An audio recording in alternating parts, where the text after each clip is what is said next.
He was just a boy like everyone else, or at least that was what he believed when he was younger. But people around him did not see him the same way. From the very first day he walked into school, whispers followed him.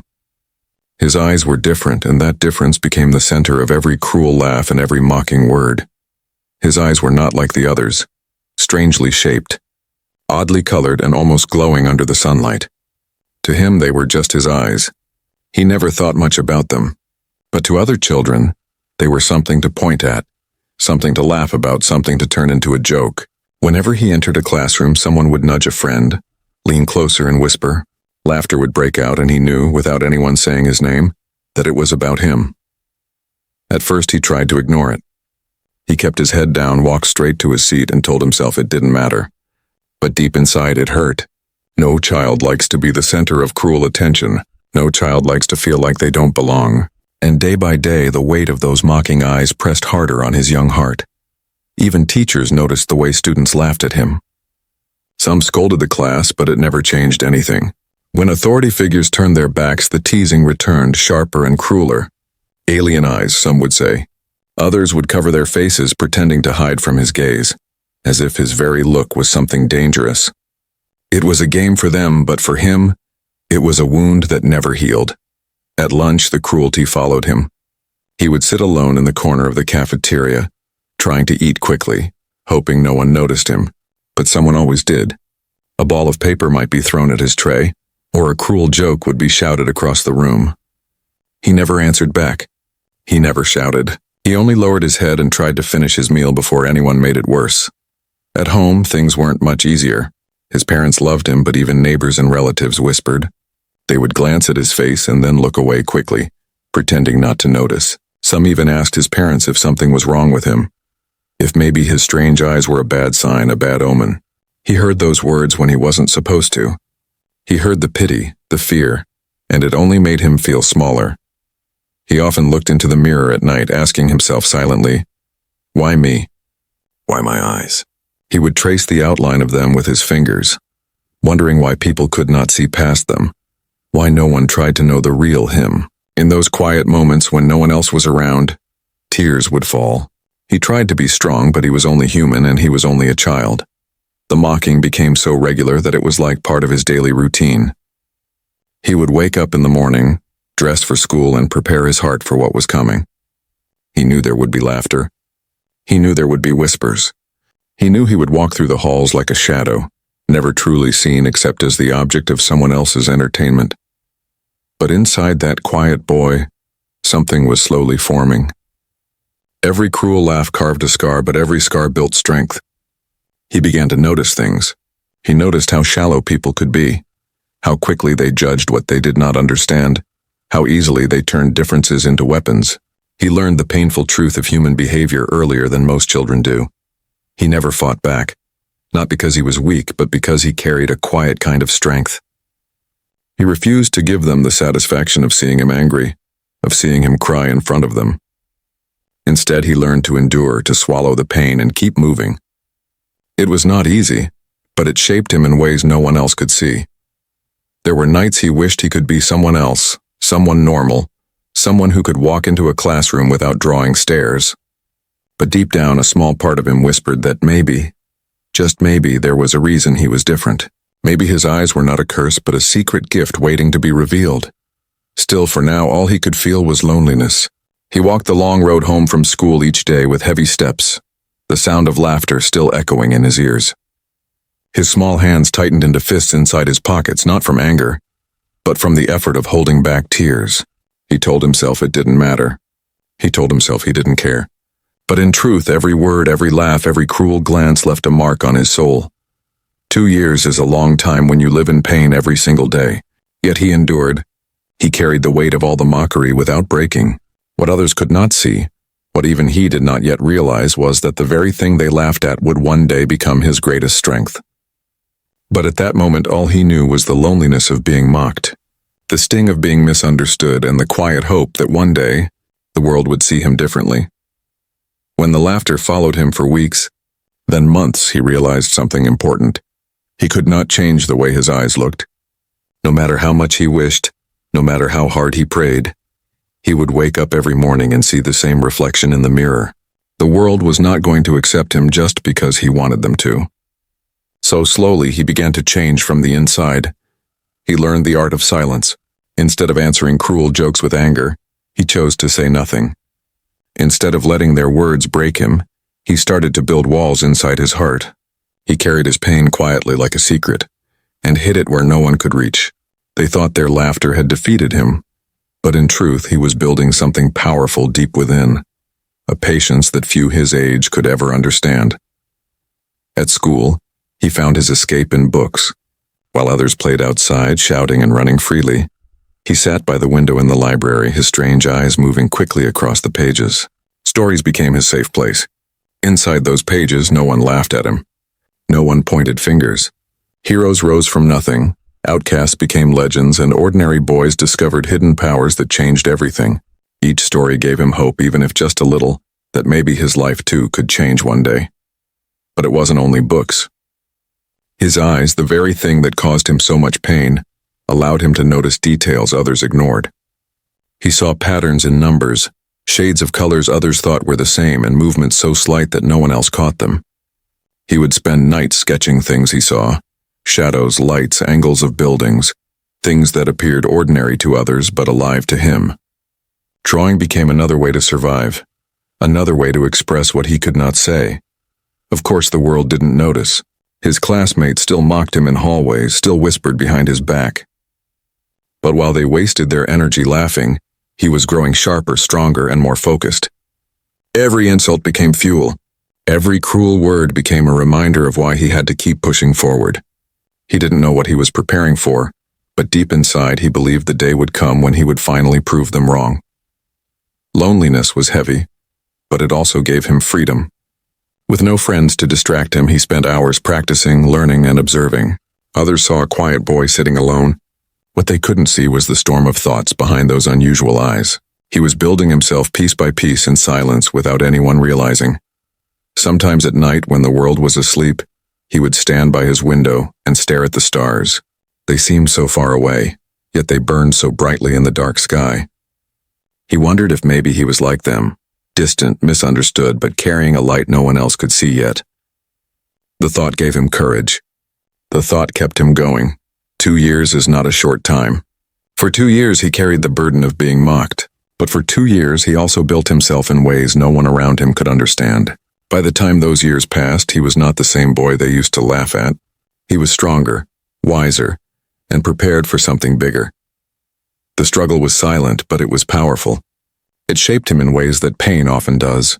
It turned him from a broken child into someone unshakable. And though the world still mocked him, though the world still could not see his worth, he knew deep inside that silence was not weakness.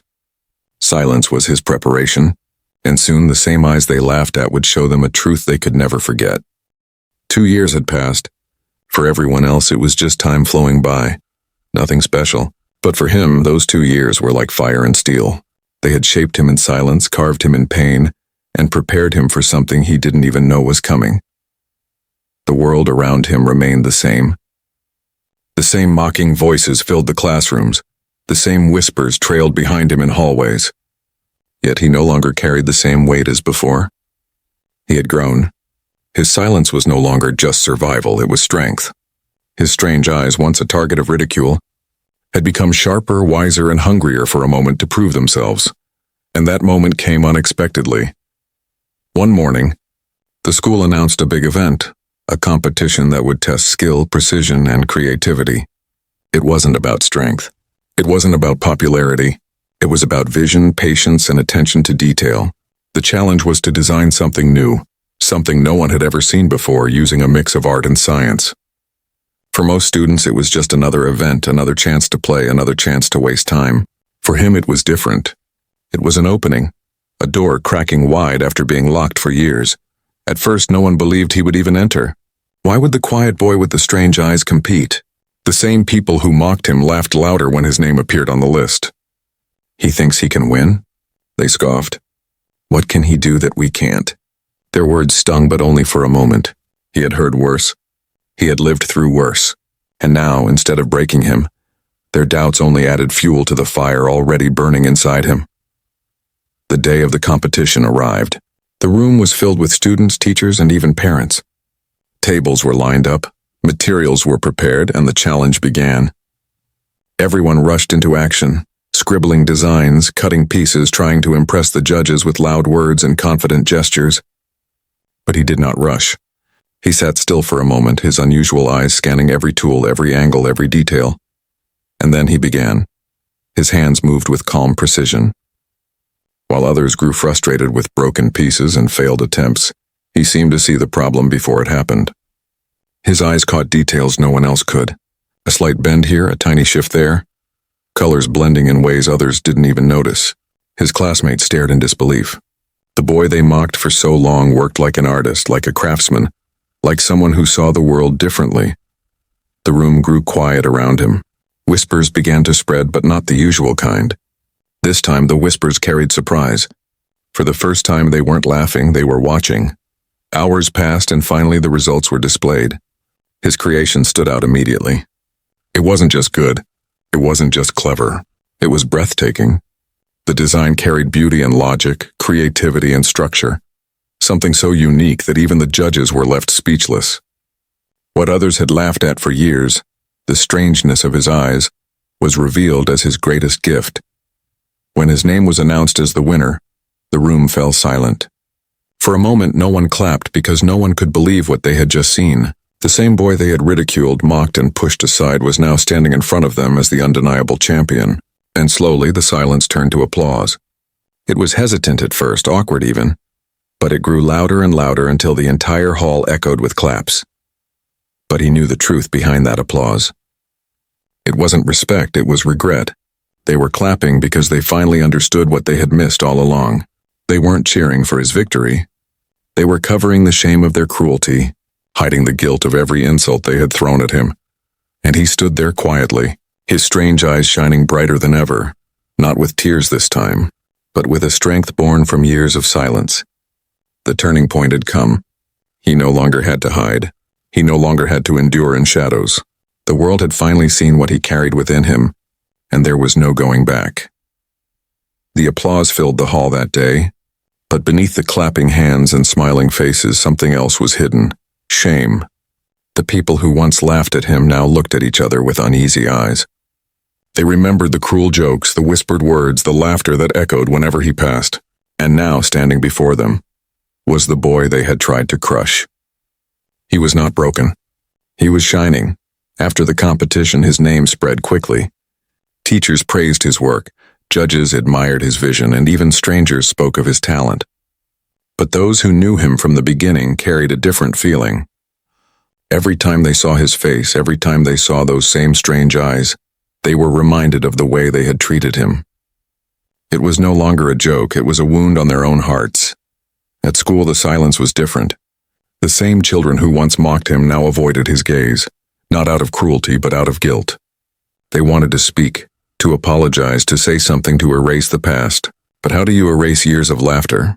Years of insults, years of turning someone's pain into entertainment? Their regret hung heavy, unspoken, like a shadow that followed them everywhere. For him, life had changed.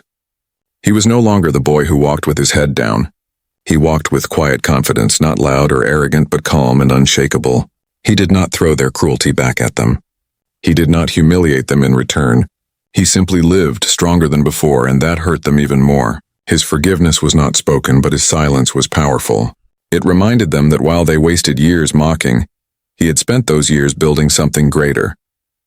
2 years of pain had become his foundation. 2 years of laughter at his expense had turned into fuel for his growth. And now every time they saw him succeed, every time they heard someone praise his gift, their regret deepened. They began to understand the truth. They had never been laughing at weakness. They had been laughing at greatness before it revealed itself. Some tried to become his friends, suddenly speaking kindly to him, offering small gestures as if nothing had ever happened. But he could see through it. His strange eyes, once mocked, now read people better than ever. He knew their smiles were not born of respect but of shame, and though he did not reject them outright, he kept his distance. Respect earned too late was no longer respect, it was desperation. At night, he sometimes thought back to those painful days. He remembered the paper balls thrown at him in the cafeteria, the cruel whispers that followed him in hallways, the way he cried quietly when no one was watching. And now when he looked at himself in the mirror, he no longer asked, "Why me?" Instead, he whispered to his reflection, "It was always meant to be me." For those who mocked him, regret became their companion. They carried it silently, just as he once carried his pain. They remembered the boy they had laughed at, and they saw the man he was becoming. The weight of their own cruelty pressed against their hearts, and no matter how much they wished, they could not change the past. And so the story came full circle. The eyes they had ridiculed, the eyes they had feared, the eyes they had turned into a joke, those eyes became the symbol of his victory. They no longer saw him as strange. They saw him as someone they had failed to understand. He did not need revenge. Their regret was enough. Every time they saw him succeed, every time they remembered their laughter, it cut them deeper than any insult could. He had won, not by fighting back, but by enduring, by surviving, and by showing the world the power of silence and resilience. And as he walked forward, leaving the past behind, he carried no bitterness. He carried only strength, for while they would always regret, he would always remember, not the pain, but the lesson. That sometimes, the very thing that makes you different, the very thing that others mock, is the same thing that makes you extraordinary.